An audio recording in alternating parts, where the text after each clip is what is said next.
नमो अरिहंताणं नमो सिद्धाणं नमो आयरीयाणं नमो वज्झायाणं नमो लोये सौसाहूणम् सिद्धं शुद्धं परमीय जिणिन्दवर्णेमि चन्दमकलङ्कं गुणरयणभूषणुदयं जीवस्य परुवणं बोच्छम। 1008 श्री मूलनायक आदिनाथ भगवान की जय। 1008 श्री गोमटेश्वर बाहुबली भगवान की जय। द्वासांग जिनवाणी माता की जय। आचार्य श्रेष्ठ आचार्य गुरुवर श्री 108 नेमिचंद्र सिद्धांत चक्रवर्ती महाराज की जय। आचार्य श्रेष्ठ आचार्य गुरुवर श्री 108 विद्यासागर जी महामुनि राज की जय। तीर्थ चक्रवर्ती जगत पूज्य निर्यापक श्रमण मुनि पुंगव श्री 108 सुधा सागर जी महाराज की जय। समस्त मुनि संघ की जय। आलोक मोदी स्वाध्याय सुधा यूट्यूब चैनल पर आप सभी दर्शकों का एक बार पुनः हार्दिक स्वागत, हार्दिक अभिनंदन। हम सभी विगत कुछ माह से पूज्यवर आचार्य नेमिचंद्र सिद्धांत चक्रवर्ती महाराज द्वारा रचित श्री गोमटसार जीवकांड जी ग्रंथराज का स्वाध्याय कर रहे हैं। स्वाध्याय की श्रृंखला में गुणस्थान आदि 5-6 प्ररूपणाओं पर चर्चा करने के उपरांत मार्गणा स्थान पर अपनी चर्चा चल रही है। मार्गणाओं के 14 भेद किए गए हैं और उन 14 भेदों में से जो सबसे पहली गति मार्गणा है, उस गति मार्गणा पर अपन ने पूर्व कक्षा में पूर्ण चर्चा की थी। गति मार्गणा अपनी समाप्त हुई। अब आज से अपन को इंद्रिय मार्गणा प्रारंभ करना है।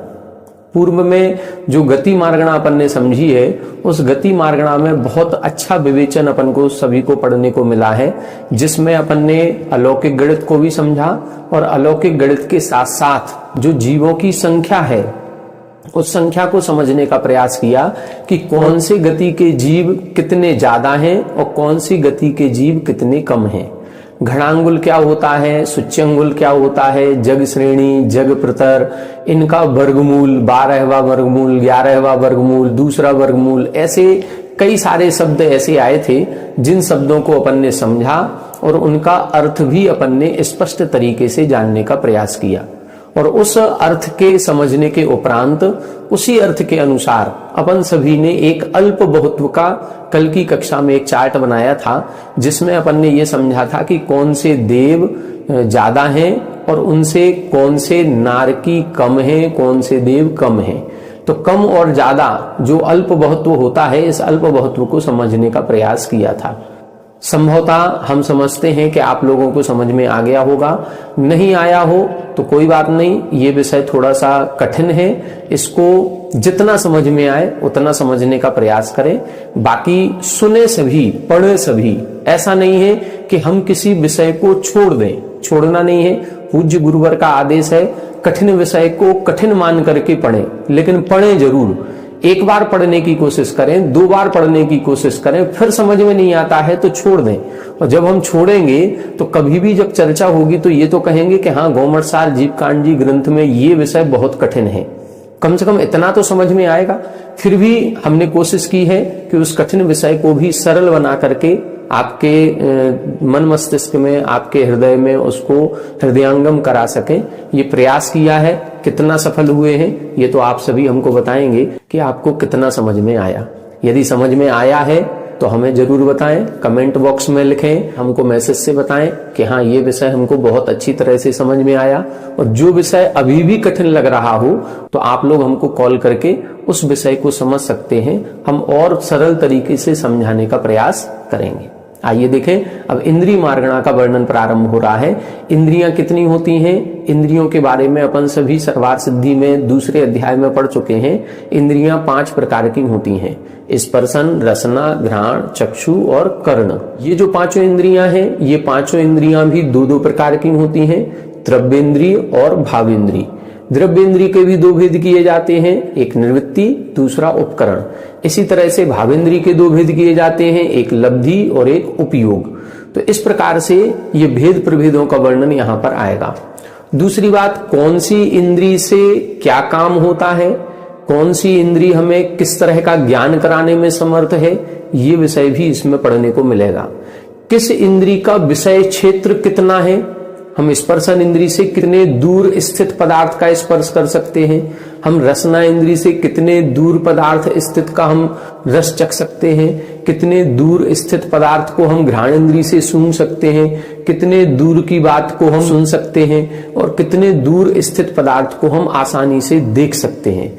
ये सभी प्रकार के जीवों में, एक इंद्री जीवों में स्पर्शन का कितना क्षेत्र होगा, दो इंद्री जीवों में कितना होगा, ये सारा का सारा वर्णन अपन को इस ग्रंथ में अब इंद्री मार्गणा के अंतर्गत पढ़ने को मिलेगा।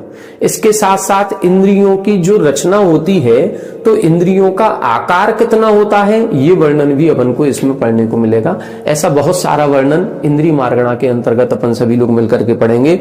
अभी देखते हैं गाथा नंबर 164, जिसमें इंद्री की परिभाषा बता रहे हैं कि इसको इंद्री क्यों कहते हैं। आइए देखें गाथा।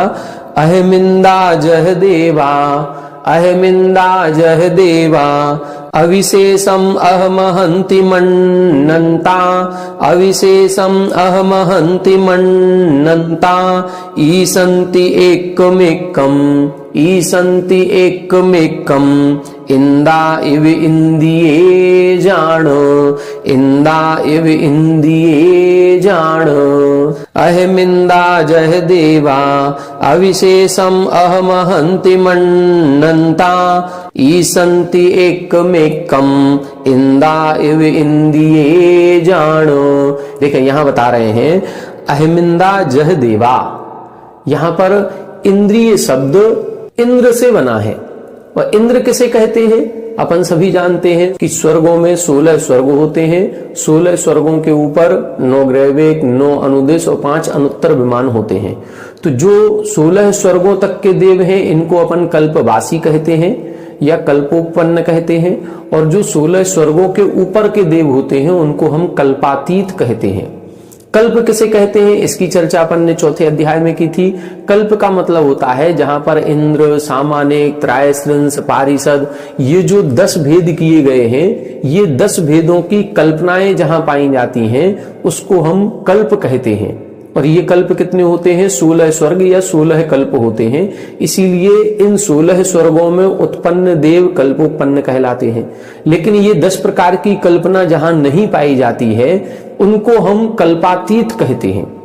और वहां के जो देव होते हैं, वहां पर इंद्र, सामानिक, त्रायस्त्रिंश का कोई भेद नहीं होता। वो सारे के सारे देव अपने आप में ही इंद्र होते हैं।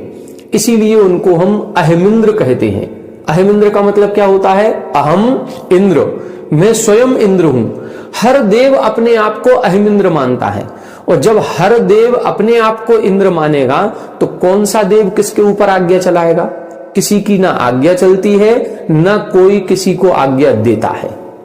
वहां कुछ भी नहीं होता। बल्कि 16 स्वर्गों में तो इंद्र है, और इंद्र यदि कोई आज्ञा देगा तो उस विमान से संबंधित जितने देव हैं, उन सभी देवों को इंद्र की आज्ञा माननी पड़ेगी। तो वहां पर आज्ञा देने का भी काम होता है और आज्ञा को मानने का भी काम होता है। लेकिन अहमिंद्रों में ना तो कोई आज्ञा देता है और ना कोई किसी की आज्ञा मानता है। इसका मतलब है वहां पर कोई भी पराधीन नहीं है, सभी स्वाधीन है।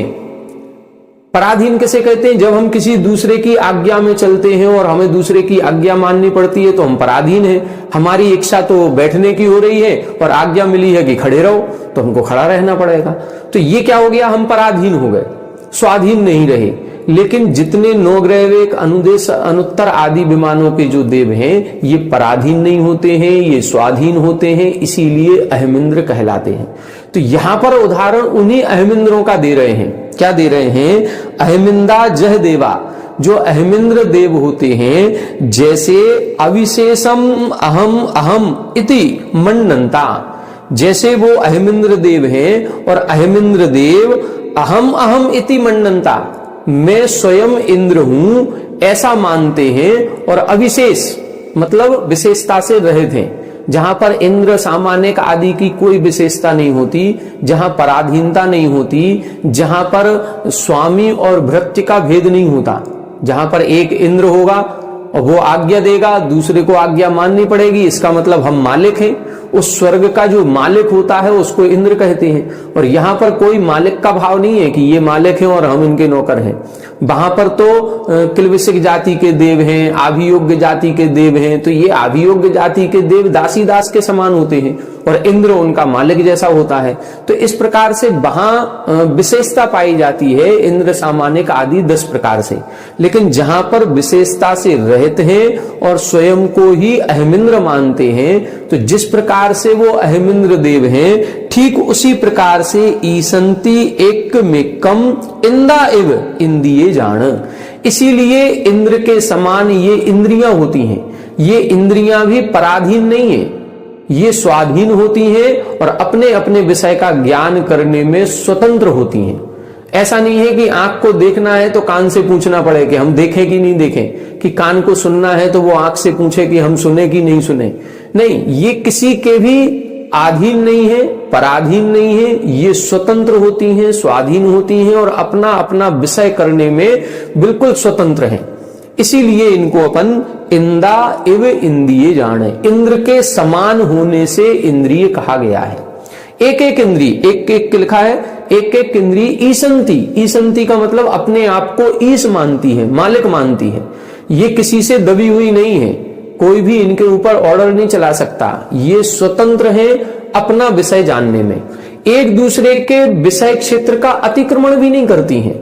ऐसा नहीं है कि आंख जो देखती है वो सुनने लग जाए और कान जो सुनते हैं वो देखने लग जाए। नहीं, कान सुनने का काम करेंगे तो वो सुनेंगे ही, चक्षु इंद्री देखने का काम करती है तो वो देखेगी ही।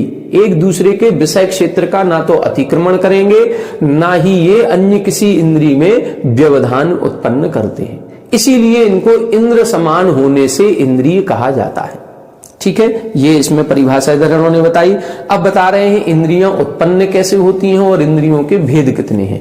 तब अगली गाथा इन्होंने लिखी, मदियावरण खौब, मदियावरण खौब समुत्थ विशुद्धि हु तज्जबो होवा, समुत्थ विशुद्धि हु तज्जबो होवा, भाविंदियम तुदव्वम, भाविंदियम तुदव्वम, देहुदयज देह चिन्नम तु, देहुदयज देह चिन्नम तु, मदियावरण खौब समुत्थ विशुद्धि हु तज्जबो होवा, भाविंदियम तुदव्वम, देहुदयज देह चिन्नम तु। देखें, इधर बता रहे हैं इंद्रियां 2 प्रकार की होती हैं, एक होती है भावेंद्री और एक होती है द्रव्येंद्री। अपन सभी पढ़ चुके हैं लब्धुपयोगौ भावेंद्रियम और निर्विच्युप करने द्रव्येंद्रियम। हम सभी को ये आंख दिखाई दे रही होगी, ये नाक दिखाई दे रही होगी, कान दिखाई दे रहा होगा। तो ये जो हमको दिखाई देने वाला जो पार्ट है, ये सब कुछ द्रव्य इंद्री कहलाता है। जो ये आंख में काला नीला मंडल दिखाई दे रहा है, सफेद मंडल दिखाई दे रहा है, पलक दिखाई दे रही है, भौं दिखाई दे रही है, ये सब क्या है? ये बाह्य रचना है। और जो बाह्य शरीर की रचना होती है, इसको हम द्रव्येंद्री कहते हैं। ये किससे होती है? ये शरीर नाम कर्म के उदय से होगी, ये जाति नाम कर्म के उदय से होगी, ये अंगोपांग नाम कर्म के उदय से होगी। तो द्रव्येंद्रियों की रचना जो होती है, ये नाम कर्म के उदय से होती है।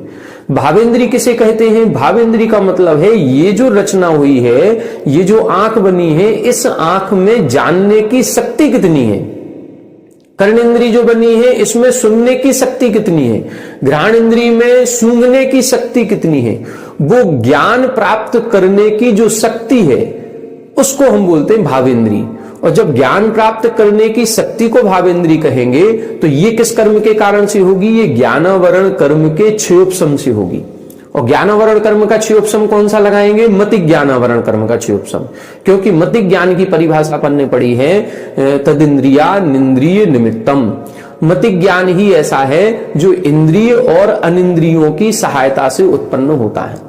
तो इंद्रियां और अनिंद्री, इंद्रियां मतलब स्पर्शन, रसना, घ्राण, चक्षु, कर्ण, और अनिंद्री का मतलब मन। ये पांचों इंद्रियां और मन कैसे उत्पन्न होता है, इनमें जानने की शक्ति कहां से आती है? ये मतिक ज्ञानावरण कर्म के क्षयोपशम से आती है। तो क्षयोपशम होने मात्र से काम हो जाएगा? नहीं, क्षयोपशम होने के साथ साथ उस इंद्री की रचना भी सही सही होना जरूरी है। मतलब भावेंद्री भी चाहिए और द्रव्येंद्री भी चाहिए। जब दोनों बिल्कुल सही रूप में निर्मित होती हैं तब जाकर के कोई भी जीव उस चक्षु इंद्री से ज्ञान प्राप्त कर पाता है। हो सकता है कि हमारे जानने की शक्ति तो है, चक्षु इंद्रियावरण कर्म का क्षयोपशम तो है, लेकिन आंख में ऐसी चोट लगी कि चोट लगने के कारण से आंख में जो ये पुतली थी, ये पुतली ही नष्ट हो गई।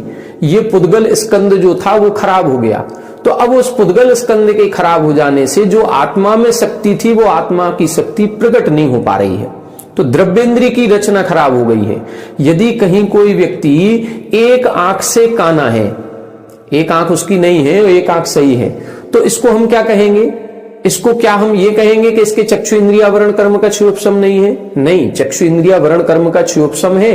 एक आंख से उसको दिख रहा है, तो दूसरी से क्यों नहीं दिख रहा? क्योंकि दूसरी में जो पुद्गल स्कंध समाये हुए थे, जिन पुद्गल स्कंधों से उस इंद्री की रचना हुई थी, उसमें कोई डिस्टरबेंस आ गया। वो पुद्गल स्कंध हमारे बेकार हो गए, इसीलिए वो ज्ञान भी अब काम नहीं कर पा रहा है। तो ये सारी चीजें अपन को देखनी पड़ेंगी। मतलब भावेंद्री और द्रव्येंद्री जब इन दोनों की पूर्णता होती है तब कोई भी जीव उस इंद्री से संबंधित ज्ञान को प्राप्त करने में समर्थ हो पाता है। तो यहां पर इस गाथा में ये दोनों चीजें बता रहे हैं। मदी आवरण खयोपशम उत्थ विशुद्धि, मतलब मति ज्ञानावरण कर्म के क्षयोपशम से जो विशुद्धि उत्पन्न होती है, जो जानने की शक्ति उत्पन्न होती है, वो शक्ति और फिर तज्ज वो होगा, और उस शक्ति से उत्पन्न जो ज्ञान है, वो जो उपयोग है, उसको भाविंद्रियम, वो भावेंद्रिय कहलाती है। लब्धुपयोगौ भावेंद्रियम। लब्धि किसे कहते हैं? लब्धि का मतलब होता है उस इंद्रिय संबंधी, ज्ञान करने संबंधी क्षयोपशम की प्राप्ति को लब्धि कहते हैं। तद इंद्रिय संबंधी वो जो क्षयोपशम हो, वो क्षयोपशम हमको प्राप्त हो गया है, ये लब्धि कहलाएगी। उपयोग किसे कहेंगे? अब वो क्षयोपशम हमको प्राप्त है, अब उस क्षयोपशम का हम उपयोग किस रूप में कर रहे हैं? आंखों से हमको दिखाई देता है, हम देख रहे हैं, हमारी आंखें खुली हुई हैं, हमारे कान खुले हुए हैं, लेकिन हमारा उपयोग यदि उस तरफ नहीं होगा तो हम सुनते हुए भी नहीं सुन पाएंगे। आप लोग मान लो ये वीडियो सुन रहे हैं और वीडियो सुनते सुनते मोबाइल चल रहा है, आपके कान भी खुले हुए हैं, लेकिन यदि कहीं आपका उपयोग दूसरी तरफ चला गया तो हमने क्या बोल दिया, कौन सा सेंटेंस बोल दिया, आपके सुनाई नहीं देगा। आपको फिर से रिपीट करना पड़ेगा कि अभी क्या बोल दिया, हम तो सुन ही नहीं पाए। क्यों नहीं सुन पाए? क्या कान बंद हो गए थे? नहीं, कान खुले थे। क्या मोबाइल बंद हुआ था? नहीं, मोबाइल भी चालू था। फिर क्यों नहीं सुन पाए? हमारा ध्यान कहीं और चला गया। बस ये जो हमारे जानने की शक्ति है, उस शक्ति का जो उपयोग है, उसका जो परिणमन है, उस परिणमन को ही हम उपयोग कहते हैं, और वो परिणमन जिस ओर जाएगा हमें उस तरफ का ज्ञान होगा। हमारी आंखों से, हमारे कानों से, हमारी जो इंद्रियां हैं, इंद्रियों में ज्ञान प्राप्त करने की शक्ति है, लेकिन अब हम उनसे कौन सी किताब पढ़ेंगे? आप मैथमेटिक्स पढ़ेंगे तो मैथ का ज्ञान होगा, आप साइंस की किताब पढ़ेंगे तो साइंस का ज्ञान होगा, और आप जीव कांड पढ़ेंगे तो जीव कांड का ज्ञान होगा। तो जिस तरफ हम उपयोग ले जाएंगे वो उपयोग उस तरफ का कार्यकारी होता है। इसी को हम भावेंद्री कहते हैं। तो भावेंद्री में क्या हो गया? मति ज्ञानावरण कर्म का क्षयोपशम से उत्पन्न जो विशुद्धि है और उस विशुद्धि से उत्पन्न जो ज्ञान है, ये सारा का सारा ज्ञान ये भावेंद्री कहलाता है। दब्बम तु द्रव्येंद्री किसे कहेंगे? देहुदयज देह चिन्नम तु, देह उदयज, देह का मतलब शरीर नाम कर्म के उदय से जो उत्पन्न देह चिन्हम, शरीर में जो चिन्ह उत्पन्न होते हैं उन चिन्हों को द्रव्येंद्री कहते हैं। ये जो हमारी आंख ऐसी बनी है, ये आकृति कैसे बन गई? ये आकृति बनी है हमारे शरीर नाम कर्म के उदय के कारण, हमारे अंगोपांग नाम कर्म के उदय के कारण, हमारे जाति नाम कर्म के उदय के कारण, और हमारे निर्माण नाम कर्म के कारण। निर्माण नाम कर्म ये डिसाइड करता है कि आंख तो बननी है, लेकिन कहां बननी है, किस मात्रा में बननी है, कितनी लंबी चौड़ी बनेगी, ये कौन डिसाइड करेगा? ये निर्माण नाम कर्म। हाथी के शरीर में यदि मान लो बनना है आंख, तो हाथी का शरीर इतना बड़ा है, आंख कितनी बड़ी बनेगी? 5 इंच की बनेगी कि 1 इंच की बनेगी? कान बनना है तो कान कितने बड़े बनेंगे? हमारे बनेंगे तो इतने से बनेंगे, और हाथी के बनेंगे तो इतने बड़े बनेंगे। तो वो जो ये डिसाइड करता है, ये कौन करता है? ये निर्माण नाम कर्म करता है। कितने इंद्रियां बननी है ये जाति नाम कर्म डिसाइड करेगा, और अंगोपांग नाम कर्म और शरीर नाम कर्म के उदय में होता है। तो ये सारे के सारे काम जो होंगे ये शरीर नाम कर्म इसमें मुख्य है।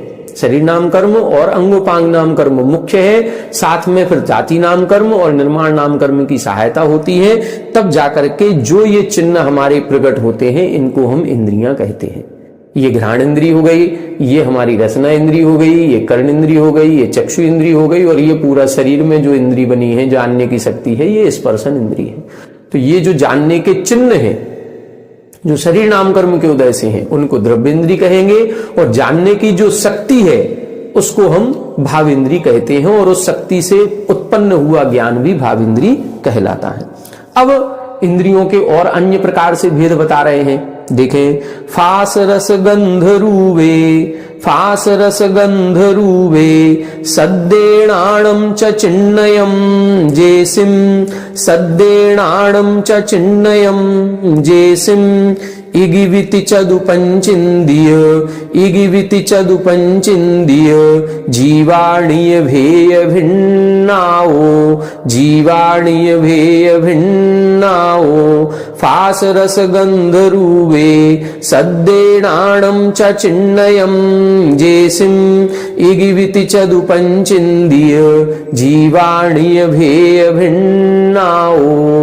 देखें, यहां बता रहे हैं जेसिम चिन्नयम, जिन चिन्हों के द्वारा, अभी अपन ने पूर्व गाथा में देखा कि शरीर नाम कर्म के उदय से बहिरंग द्रव्य इंद्रियों की रचना होती है, और ऐसे चिन्ह शरीर में बन जाते हैं जिन चिन्हों के माध्यम से जो अंदर आत्मा के प्रदेशों में जो शक्ति प्राप्त हुई है वो शक्ति के कारण से हमको दिखाई देने लगता है, हम ज्ञान प्राप्त करने लगते हैं।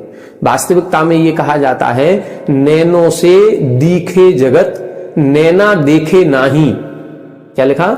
नैनों से दीखे जगत, नैना देखे नाही, ताही देख जो देखता, नयन झरोखे माही। ये आंखें क्या हैं? ये आंखें तो एक खिड़की के जैसी हैं। जैसे हम किसी अपने घर मकान की खिड़की में से झांकते हैं तो हमें बाहर का सब कुछ दिखाई देता है, तो ये खिड़की हो गई, उस खिड़की से हम बाहर देख रहे हैं। इसी तरह से ये आंख भी एक खिड़की है, और इस खिड़की के माध्यम से हमारी आत्मा बाहर के पदार्थों को देख रही है। तो जानने वाला कौन है? देखने वाला कौन है? आंख नहीं देख रही है। आंख के पास जो आत्मा के प्रदेश हैं, वो आत्मा के प्रदेश जो आत्मा है वो ज्ञान कर रही है। तो ज्ञान करने वाला कोई दूसरा है। ये आंख तो खिड़की के समान है। यदि खिड़की बंद होगी तो जानने वाला कुछ नहीं देख पाएगा, फिर कुछ नहीं देख पाएंगे। इसीलिए खिड़की खुली होगी तो अंदर जो व्यक्ति है वो देख सकता है।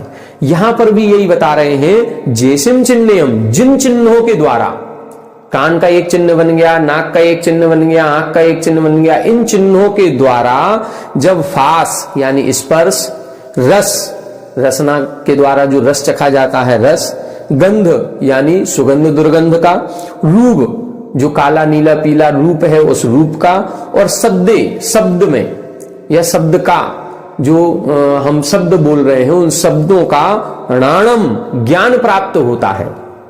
जिन चिन्हों के द्वारा स्पर्श का, रस का, गंध का, वर्ण का और शब्द आदि को सुना जाता है, इन पदार्थों का ज्ञान होता है, उन चिन्हों को क्रमशः इगी यानी एक इंद्री, बी यानी दो इंद्री, ती यानी तीन इंद्री, चदु यानी चार इंद्री और पंचेंद्रिय जीवा, उन जीवों को हम क्रमशः एक इंद्री, दो इंद्री, तीन इंद्री, चार इंद्री और पंचेंद्रिय जीव कहते हैं। जिनके मात्र एक स्पर्शन इंद्री का ही ज्ञान हो रहा है वो एक इंद्रिय जीव कहलाएंगे। जिनको स्पर्श के साथ साथ रस का भी ज्ञान प्राप्त हो रहा है वो दो इंद्रिय जीव कहलाएंगे। जिनको स्पर्श रस के साथ साथ गंध का भी ज्ञान हो रहा है वो तीन इंद्रिय जीव हैं। जिनको स्पर्श रस गंध के साथ साथ वर्ण आदि भी दिखाई दे रहे हैं वो चार इंद्रिय जीव हैं। और जिनको इन चारों गुणों के साथ साथ शब्द आदि भी सुनाई दे रहे हैं वो पंचेंद्रिय जीव कहलाते हैं। कैसे हैं ये? णीय भेय भिन्नाओ, निज भेद भिन्नाओ, मतलब इनके भी अनेक प्रकार के भेद हो जाते हैं। जैसे एक इंद्री के अपन ने सूक्ष्म बादर भेद देखे, जैसे एक इंद्री के अपन ने पृथ्वी का एक, जल का एक, अग्नि का एक, वायु का एक, वनस्पति का एक भेद देखे, जैसे प्रत्येक और साधारण का भेद होता है। इसी तरह से पंचेंद्री जीवों में सैनी जीव हैं, असैनी जीव हैं, इसमें भी फिर चारों गतियों के जीव हैं। तो ये जीवों के भेद प्रभेद जो अपन जीव समास में पढ़ चुके हैं, ऐसे पांचों इंद्रिय जीवों के अपने अपने अलग अलग अनेक भेद होते हैं। तो ये इधर इन्होंने बता दिया कि उन इंद्रियों की अपेक्षा से जीव भी 5 प्रकार के हो जाते हैं। एक इंद्रिय जीव, 2 इंद्रिय जीव, 3 इंद्रिय जीव, 4 इंद्रिय जीव और पंचेंद्रिय जीव। अब अगली गाथा देखें, अगली गाथा में क्या बता रहे हैं, देखें। ए इंद्रियस्य फुसणम, ए इंद्रियस्य फुसणम, एकम बियहोदि शेष जीवाणम, एकम बियहोदि शेष जीवाणम, होन्तिकम उड्ढियायम, होन्तिकम उड्ढियायम, जिह्वाघाणच्छिसोत्तायम, जिह्वाघाणच्छिसोत्तायम, एन्द्रियस्य फुसणम, एकम बियहोदि शेष जीवाणम, होन्तिकम उड्ढियायम, जिह्वाघाणच्छिसोत्तायम। देखें यहां बता रहे हैं एन्द्रियस्य फुसणम। अब यहां पर बता रहे हैं कौन सी इंद्रिय के द्वारा किसका ज्ञान होता है, या कितने इंद्रिय जीव कितना ज्ञान कर पाते हैं। तब इधर लिख रहे हैं ए इंद्रियस्य फुसणम, जो एक इंद्रिय जीव होता है या जिसके पहली स्पर्शन इंद्रिय होती है, उससे फुसणम यानी फास, स्पर्श का ज्ञान होता है। फिर एकम बियहोदि, मतलब उसके एक ही ज्ञान होता है, एक ही प्रकार का ज्ञान होगा। जो एक इंद्रिय जीव है उसके मात्र एक प्रकार का ज्ञान होगा, स्पर्श का। शेष जीवाणम, और जो शेष जीव है उनके क्या होगा, होन्ति कम उड्ढियायम, उनके क्रम से वृद्धि होती है। और क्रम से वृद्धि होगी, जैसे एक इंद्रिय से अब 2 इंद्रिय जीव है, उसके एक इंद्रिय की वृद्धि हो गई। जब एक इंद्रिय की वृद्धि होगी तो उससे उत्पन्न होने वाले ज्ञान की भी वृद्धि होगी। इसी तरह से फिर 3 इंद्रिय जीव है, उसके 3 इंद्रियां होंगी तो 3 इंद्रियों से होने वाले ज्ञान में भी वृद्धि होगी। इसीलिए लिखा होदि शेष जीवाणम होन्ति कम उड्ढियायम, शेष जीवों के क्रम पूर्वक वृद्धि होती है। किस किस की, जिह्वा, घाण, अच्छी और सोतायम। उनके 2 इंद्रिय जीव होगा तो उसके स्पर्शन भी होगी, और जिह्वा यानी ये रसना इंद्रिय भी होगी। जो 3 इंद्रिय जीव होंगे उनके स्पर्शन भी होगी, जिह्वा रसना इंद्रिय भी होगी, और घ्राण, घ्राण इंद्रिय भी होगी। 4 इंद्रिय जीवों के स्पर्शन, रसना, घ्राण के साथ साथ अच्छी, अक्षी का मतलब चक्षु इंद्रिय भी होगी। और पंचेंद्रिय जीवों के इन चारों के साथ साथ सोतायम मतलब श्रोत्र इंद्रिय भी होती है। तो ऐसे क्रम क्रम से ये जीवों की वृद्धि होती है, और जैसे जैसे वृद्धि होती है वैसे वैसे इंद्रियों की संख्या बढ़ती जाती है। और जब इंद्रियों की संख्या बढ़ेगी तो उनसे होने वाले ज्ञान में भी वृद्धि होती जाती है। इस प्रकार से इधर इन्होंने इंद्रियों का वर्णन कर दिया। अब इंद्रियों का विषय बता रहे हैं कि कौन सी इंद्रिय से कितने दूर तक का हम विषय प्राप्त कर सकते हैं, कितनी दूर तक। स्पर्शन इंद्रिय है तो स्पर्शन इंद्रिय से कितने दूर का स्पर्श कर सकते हैं। अब ये जो स्पर्शन इंद्रिय है ये कितने जीवों में होगी, एक इंद्रिय जीव में भी है, 2 इंद्रिय में भी है, 3 इंद्रिय में भी है, 4 इंद्रिय में भी है और 5 इंद्रिय में भी है। रसना इंद्रिय कितने जीवों में होगी, रसना इंद्रिय एक इंद्रिय जीवों में नहीं होगी, ये तो 2 इंद्रिय, 3 इंद्रिय, 4 इंद्रिय और 5 इंद्रिय जीवों में होगी। घ्राण इंद्रिय एक इंद्रिय और 2 इंद्रियों में नहीं है, ये केवल 3 इंद्रिय, 4 इंद्रिय, 5 इंद्रिय में है। चक्षु इंद्रिय केवल 4 इंद्रिय और 5 इंद्रिय जीवों में है, और कर्ण इंद्रिय तो मात्र 5 इंद्रिय जीवों में ही होती है। तो ये इन स्पर्शन आदि जो इंद्रियां हैं इनके जो विषय जानने की शक्ति है ये भी अलग अलग होती है। जैसे स्पर्शन इंद्रिय एक इंद्रियों में भी है, 2 इंद्रियों में भी है, 3 इंद्रियों में भी है, 4 इंद्रियों में भी है, 5 इंद्रियों में है। लेकिन एक इंद्रियों में स्पर्श का क्षेत्र अलग होगा, 2 इंद्रियों में अलग होगा, 3 इंद्रियों में उसकी शक्ति अलग होगी, 4 इंद्रियों में उसकी शक्ति अलग होगी और 5 इंद्रिय जीवों में उसकी शक्ति अलग होगी। जैसे जैसे इंद्रियां बढ़ेंगी उसके द्वारा जानने की शक्ति भी और बढ़ती बढ़ते बढ़ते बढ़ते क्रम में होती है। कितनी होती है इसका वर्णन इस गाथा में कर रहे हैं। देखें, धनुवी षड दशय कदी, धनुवी षड दशय कदी, जोयण छादाल हीणति सहस्सा, जोयण छादाल हीणति सहस्सा, अट्ठसहस्रधनूणं विषया दुगुणा असन्निति धनुवी षड्दशय कदी जोयण छादाल हीणति सहस्सा 8सहस्रधनूणं विषया दुगुणा असन्निति। देखें, अब इस गाथा में देखें, धनु 20 अड दशय कदी। धनु का मतलब धनुष, 20 धनुष। फिर लिखा है अड, अड का मतलब 8 धनुष। फिर लिखा है दशय यानी 10 धनुष। लेकिन केवल इतना नहीं लेना है कि 20, 8 और 10, नहीं, आगे शब्द लिखा है कदी, कृति। कृति का मतलब अभी अपन ने गति मार्गणा में देखा था, कृति का मतलब होता है वर्ग। इनका वर्ग करना है, 20 का वर्ग, 8 का वर्ग और 10 का वर्ग। जब 20 में 20 का गुणा करेंगे तो क्या होगा 400, 8 में 8 का गुणा करेंगे तो क्या होगा 64 और 10 में 10 का गुणा करेंगे तो 100। अब कितना हो गया ये, धनु 20 अड दशय कदी, तो कितना होगा 400 धनुष, 64 धनुष और 100 धनुष। 3 प्रमाण निकल आए, 400 धनुष, 64 धनुष और 100 धनुष। फिर लिखा है जोयण छादाल हीण ति सहस्सा। फिर योजन में लगाना है, योजन कितना है, छादाल यानी 46, छ का मतलब 6 और दाल का मतलब होता है ताल यानी 40, तो 46 क्या करना है, हीण 46 कम करना है। किसमें से, ति सहस्सा, 3000 में से 46 कम करें। अब 3000 में से 46 को घटाओ, कितना होगा 2954। तो ये 2954 योजन है। इसमें कृति नहीं करना है, कृति पूर्व में लिखा था, इसमें नहीं लिखा है, तो यहां पर केवल कितना होगा 2954। और फिर क्या लिखा, 8सहस्र धनुणम, और फिर लिखा है 8000 धनुष। ये पांचों इंद्रियों का प्रमाण बता रहे हैं। ये क्या है, क्रम से लगाना है। स्पर्शन इंद्री का 400 धनुष, रसना इंद्री का 64 धनुष, घ्राण इंद्री का 100 धनुष, फिर चक्षु इंद्री का 2954 योजन और फिर कर्ण इंद्री का 8000 धनुष। अब ये किसका लगाएं, तब आगे बता रहे हैं विषया दुगुणा असन्निति। ये विषय कहलाते हैं, पंचेंद्रिय पांचों इंद्रियों के विषय हैं, जानने की शक्ति है। और ये क्या होगा, दुगुणा असन्निति, ये दोगुनी होती जाएगी असंगी पंचेंद्रिय तक। असंगी पंचेंद्रिय तक के जीवों में ये दुगनी होगी। कैसे लगाना है, इसका एक चार्ट बनेगा, उस चार्ट को अपन कल की कक्षा में बनाएंगे। आज केवल रफली ओरली अपन समझ लेते हैं। जैसे इधर इन्होंने बताया स्पर्शन इंद्रिय का विषय है 400 धनुष, ठीक है, 20 कृति 20 गुणे 20 400 हो गया, और धनुष 400 धनुष स्पर्शन इंद्रिय का विषय। तो ये जो स्पर्शन इंद्रिय का 400 धनुष विषय है, ये 400 धनुष है एक इंद्रियों का। 2 इंद्रियों में कितना हो जाएगा, दुगना 800 धनुष। 3 इंद्रियों में कितना हो जाएगा, 1600 धनुष। 400 का दूना किया तो 800 का दूना किया तो 1600।